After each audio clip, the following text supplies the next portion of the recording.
नमस्कार दोस्तों, आप सभी का स्वागत है हमारे YouTube channel short hand house पर। दोस्तों, हिंदी शॉर्ट हैंड डिक्टेशन प्राप्त करने के लिए आप हमारे YouTube चैनल को सब्सक्राइब करें तथा वीडियोज को लाइक एवं शेयर करें। हिंदी शॉर्ट हैंड डिक्टेशन प्रारंभ होगी 5 सेकंड बाद।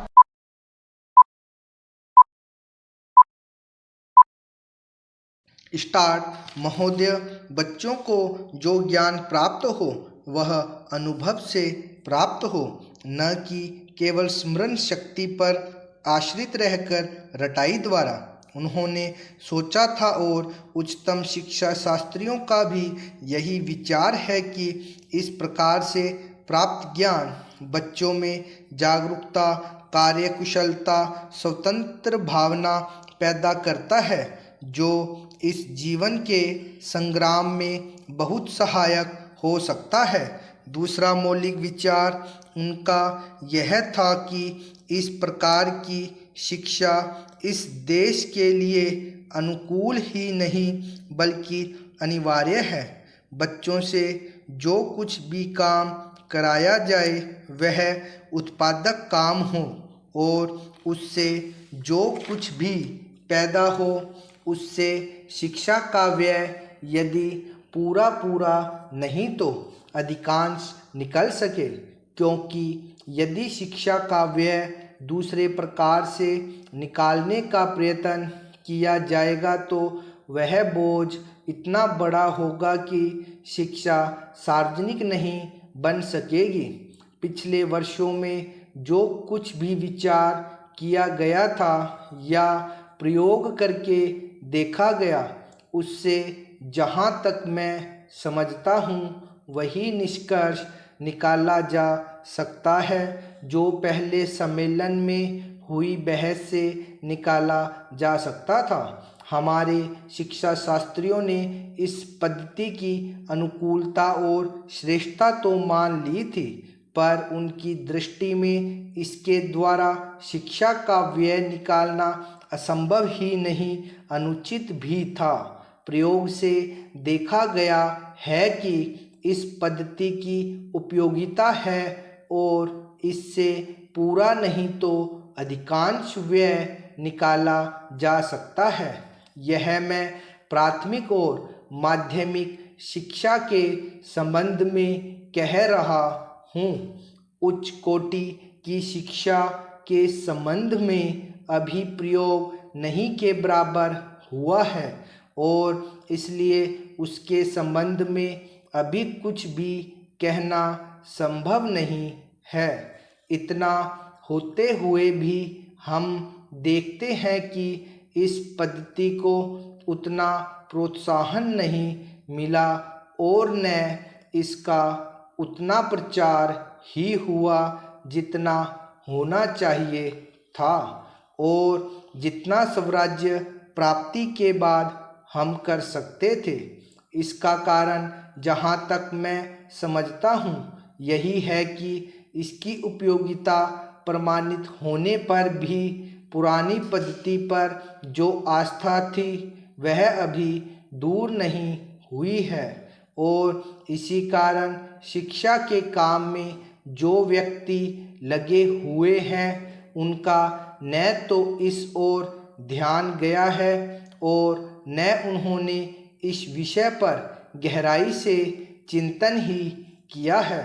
आज भी हम इतना ही कह सकते हैं कि इस पद्धति का अभी केवल प्रयोग ही किया जा रहा है। इसे राष्ट्रीय कार्यक्रम मानकर हमारी सरकार ने उसको चालू करने का निश्चय नहीं किया और क्रियात्मक रूप से कुछ करने की बात तो नहीं के बराबर ही है।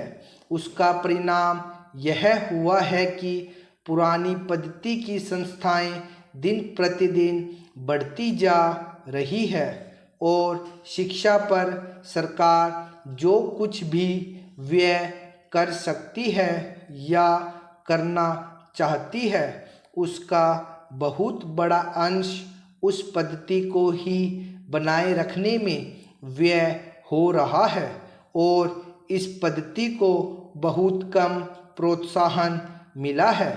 मेरा अपना विश्वास है कि शिक्षा में मौलिक परिवर्तन अवश्य किया जाएगा। महोदय, बहुत बड़ा अंश अनुभव और लोगों की कही सुनी बातों से, देखे हुए दृश्यों से और कुल तथा समाज की परंपरा से प्राप्त होता है। सिनेमा इस सभी प्रकार के ज्ञान की प्राप्ति में सहायक हो सकता है, क्योंकि यह मनुष्य की दृश्य और श्रव्य अनुभूतियों के क्षेत्र को बहुत ही बढ़ा सकता है। यह एक साधारण सी बात है जिसे सभी जानते हैं कि केवल सुनी सुनाई बात की अपेक्षा हम पर देखे हुए दृश्य का प्रभाव अधिक पड़ता है, और हम यदि सिनेमा द्वारा किसी चीज़ को देख लेते हैं तो उसका उतना फल तो नहीं होता जितना स्वयं आँखों द्वारा देखने से मिलता है। उससे तो कहीं अधिक अमिट छाप किसी के सामने किसी दृश्य के वर्णन करने से पड़ती है। मन बहलाव के भी साधन कितने ही प्रकार के होते हैं। कुछ तो ऐसे हैं जो मन बहलाव के साथ साथ शिक्षाप्रद भी होते हैं, और इसके विपरीत बुरे संस्कारों का साधन बन जाते हैं। मैं स्वयं यह दावा नहीं कर सकता कि मैंने बहुत सी फिल्में देखी है।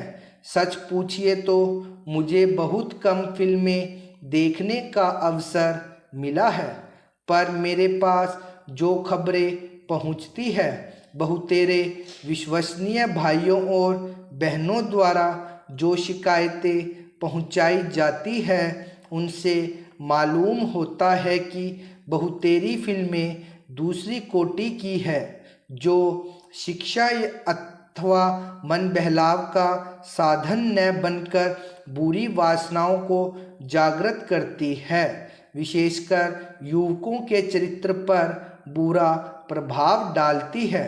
हो सकता है कि इस प्रकार की फिल्में अधिक लोकप्रिय होती हों, उनके द्वारा अधिक पैसे कमाए जा सकते हों।